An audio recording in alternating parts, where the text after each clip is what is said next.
taklif di Candi Borobudur ini menuai kontra dari para pengamat dan juga pecinta budaya, Pak. Ini gimana, Pak? Karena itu kan warisan budaya, Pak, yang seharusnya menurut mereka tidak dipasangi. Ya, jadi begini, stairlift itu tidak masif.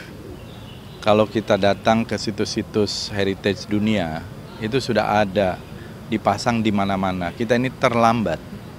Jadi kita memang perlu piknik gitu ya, untuk melihat warisan budaya misalnya di Angkor Wat, di Akropolis, ya di mana-mana itu sudah dipasang. Itu namanya bagian dari inklusivitas, terutama bagi mereka yang senior, bagi mereka yang sudah tua gitu ya, dan juga bagi mereka yang tidak mampu, ya difabel atau disabilitas. Jadi itu adalah inklusivitas.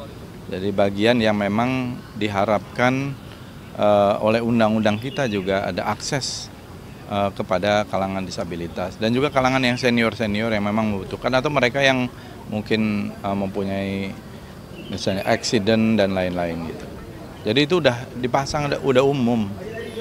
Tidak perlu ada kontroversi dan tidak merusak sama sekali gitu. Jadi tidak perlu ada satu polemik yang menurut saya tidak ada apa-apanya gitu, karena ini sudah dilakukan di seluruh dunia. Saya bisa berdebat dengan mereka yang kontra itu tidak ada masalah kok. Pak, soal Chef Raja Ampat ini dari Bapak melihatnya seperti apa, Pak? Ya, saya kira kita concern ya dengan apa yang terjadi di sana. Kita harapkan jangan ada satu penambangan yang bisa merusak keindahan alam dan juga ekosistem yang alam yang saya kira sangat indah di Raja Ampat ya. Selain tentu saja juga situs yang menurut saya sangat baik gitu. Ini yang mungkin nanti harus dibicarakan bagaimana investasi dan kegiatan-kegiatan penambangan itu jangan sampai mengganggu situs-situs bersejarah, termasuk situs yang merupakan ekosistem alamannya sudah baik terjaga selama ini. Kan Pak Bahlil juga udah menyuruh menghentikan sementara nih Pak, ini bagaimana Pak? Ya, kita sangat setuju, harusnya demikian gitu ya, jangan sampai nanti habis itu merusak. Dan kita juga memantau di beberapa titik ya, di Sulawesi, di Kalimantan, ada penambangan-penambangan itu yang mengancam gua-gua purba yang di dalamnya ada lukisan-lukisan purba yang umurnya puluhan ribu tahun gitu ya. Ini juga sangat membahayakan gitu. Itu sudah disampaikan juga Pak ke Pak Menteri SDM mungkin? Iya, secara lisan sudah, tapi kita sedang membuat kajiannya, lokasi-lokasi tepatnya, terutama yang di Kalimantan ya. Kalimantan tepatnya di mana? Di Pak? Kalimantan Timur. Gua Purba ya Pak? Gua Sangkurilang. Ya, Gua Sangkurilang itu di kawasan itu ada sekitar 58 gua, ada 2.500 lukisan-lukisan purba yang umurnya sampai 40.000 tahun. Nah, di sekitaran situ tuh ada pabrik semen. Gitu. Ini yang bisa mengancam karena itu mengambil satu sumber yang sama. Berarti yang jadi perhatian Kementerian Kebudayaan saat ini Gua Sangkurilang itu dengan untuk cagar budaya ya, untuk cagar budaya. Yang lain apa, Pak? Ya banyak sih, banyak. Kita sedang kaji karena kita ingin jangan sampai situs-situs ini kemudian nanti rusak dan sebagainya. Soal penulisan ulang sejarah Pak, sampai saat ini progresnya seperti apa? Jadi penulisan ulang sejarah, sebenarnya penulisan sejarah ya. Saya tegaskan sekali lagi bahwa ini sudah berlangsung ya. Kita sudah bentuk ini sejak bulan Januari sebenarnya. Bahkan sebelumnya saya sudah mengarahkan dari awal saya menjadi menteri, karena kita ini sudah lama tidak menulis sejarah. Terakhir itu ditulis di era Pak Habibie sebagai presiden. Jadi kalau Anda melihat sejarah yang ditulis oleh pemerintah, kapan terakhir? Pemilu aja tahun 97, bayangin. Jadi udah lebih dari 26 tahun kita tidak pernah menulis sejarah kita. Nah, jadi kalau ada yang baru ya banyak yang baru karena memang tidak pernah ditulis.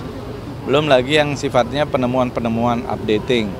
Sebagai contoh tadi lukisan purba tertua di dunia itu sekarang ada di Indonesia, itu tidak ada di dalam sejarah kita. Umurnya 51.200 tahun.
Ini adalah suatu kehormatan besar kami menerima kunjungan yang mulia di situs bersejarah ini yang merupakan mahakarya peradaban dan oleh UNESCO ditetapkan sebagai warisan budaya dunia yang kaya akan sejarah dan makna spiritual. Indonesia dan Prancis adalah dua bangsa yang besar yang memiliki sejarah yang panjang, budaya yang mengakar kuat, dan peradaban juga yang panjang. Kami juga memiliki semangat yang sama, nilai-nilai kemanusiaan yang sama, toleransi, menghormati warisan budaya, menghormati semua agama, kepercayaan, semua ras, semua kelompok etnis. Kita ingin memelihara kehidupan yang harmonis, perdamaian yang baik. Kami percaya hanya dengan persahabatan, kekeluargaan, dan kolaborasi kita semua bisa mendapat kehidupan yang lebih baik. Saya percaya dan optimis bahwa kemitraan kita akan berlanjut dan menjadi jembatan bagi budayawan, seniman, pelaku industri kreatif, dan semua tokoh-tokoh masyarakat kedua negara ini.